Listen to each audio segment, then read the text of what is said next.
a few other people, it was supposedly closed, but in that same video of the Asian person going up there, it was open. So, and I think that was a couple days after the fact. Anyway, um, so there's that part. There's also the ladder that was there. Apparently had like uh, what could have been seen as red paint, but there was too much of it on the ladder. So either the people who were doing painting, which there was only one floor that actually had maroon red on it, and that was, I think that was the sixth floor or so. I can't remember the top of my head, but I think it was maybe the sixth floor. Maybe it was the 14th floor. But there wasn't that much red, so that's possible that it was her blood if she had been knocked out, um, stuff of that nature. And apparently there was um, pebbles found in her shorts or underwear, which up there's a little bit of that. So that tells me that either she was drugged, taken up there, and sexually assaulted, because her body wasn't found for like 3 weeks after the fact in water, which obviously will hasten the decomposing process. So, with the lack of evidence of her lifting herself up and getting in, I had to say she was murdered.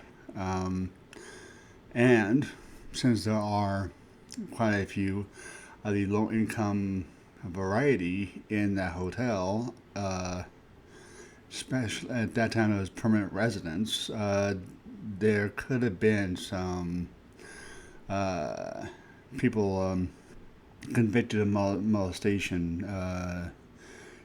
with violent tendencies. So I did a little bit of digging back in a year or so ago, and there were quite a few people who actually lived either around the general area that could have done it, or perhaps a guest did it.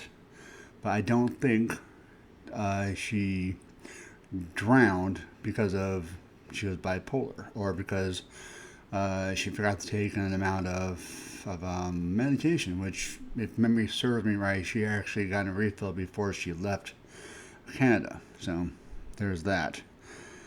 Secondly, um, I want to talk a little bit about Anne Heche.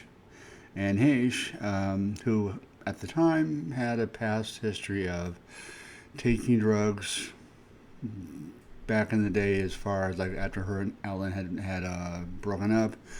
She took some drugs. She wasn't well, or she lost it basically, and she drove herself out to the middle of nowhere, and knocked on someone's door, took a shower, and the police called and all that stuff. The day that her Mini Cooper rammed into the house, she had no drug in her system. She had her and her then boyfriend had actually broken up like a week or so before then, but I don't think she would have picked that kind of neighborhood to race down. Because if she was in the same frame of mind as she was back when she broke up with Ellen, she would have found a secluded place, no real buildings, houses, stuff of that nature. Uh, there's been proven that those types of cars can be hacked, but I haven't been able to figure out um, the distance of which it can be hacked and be able to be controlled, and the control staying what do you call it, consistent in terms of like controlling the car, making it go fast or slowing it down, stuff like that. I don't know the distance of which a person can do that with that kind of car. I have no idea. That's why I'm thinking about it. That makes sense to that degree. But I don't think she was suicidal. And obviously, the project she was doing after that was, people thought that she was doing something about trafficking. It was a movie about trafficking, but it was not a documentary. And obviously, the what she was wrapped in was not a body bag. Body bag zip up. That one was wrapped around. That was obviously because she was a burn victim at that time. So, but I did find it kind of odd though that when she supposedly um, in the car ran into the bushes did not seem like something had landed on them and it going into the house. It looked like it went over it, then straight through. It's possible as far as that part goes as well. So I don't know. It's just spitballing on that one. Um, the last one is the most recent one. That is the Reiner case. Uh, I have doubts that Nick Reiner did it because of the fact that he has a past of violence, but not violence with weapon, not violence with against people. His only time that I know about that the cops were called on it was because he was punching in walls in his house, not fighting with someone. He has a pattern of aggression against inanimate objects, not picking up a weapon of some kind and going after a wall or use it to aggressively slice stuff, stuff like that. He was also he was kind of heavy at that time as well. I don't know how good the floors are in their house. Obviously, I don't know if they're old enough to where it creaks, because if it creaks, that's crucial to the case, because that means that someone his size coming in would be having would be causing the creakiness sound of the floor. Now, if his parents were in bed sleeping, first of all, I don't see them being in bed sleeping.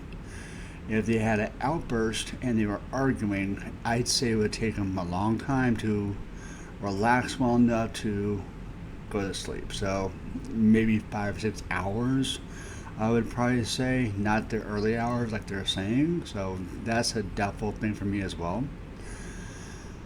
However, their daughter is light enough to be able to walk possibly without any creakiness, and her parents would not be on the defensive if she was around. Him, yes, I do see defensiveness as far as that part goes. He just had a blowout at what's his name, Conan O'Brien's house. If they had it out there, came back home. First of all, they leave in the same automobile, because it is about 5 minutes by car from their place from one end to the other.